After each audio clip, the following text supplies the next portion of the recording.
padangokhala kudera lina lake kunali nkhandwe yomwe imakhala kumpanga. Tsiku lina nkhandwe ili mkati mosaka chakudya idatulukira mudzi wina omwe unali ndi agalu ochuluka.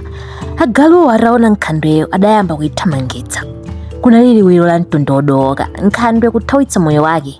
Nkhandweyo itathamanga ndi kuropa inaganiza zobisala nyumba ya munthu wina yemwe amagwira ntchito ya zopentapenta. Nyumbamo munali golo wa penti obiriwira ndipo mwatsoka nkhandweyo inagunda mgolowo penti yonse ndi kuyikhuthukira nkusinthiratu mtontho. Potuluka mnyumbamo inatulukira khomo lakuseri ndi kuyenda mwatambasale mpaka ku nkhalango omwe imakhala.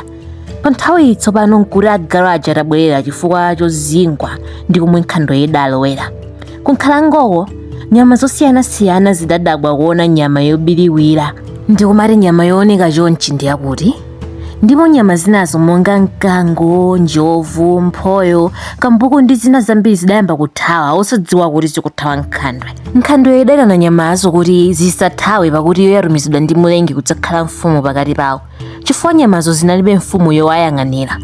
Nyama zitamva izi zidaonetsa ulemu wonse kwa mfumu ndi kumatsatira zofuna za mfumuyo, monga kupha nyama zina ndi kumayipatsa nkhandwe ya maonekedwe obiriwirayo ndi kumagawa.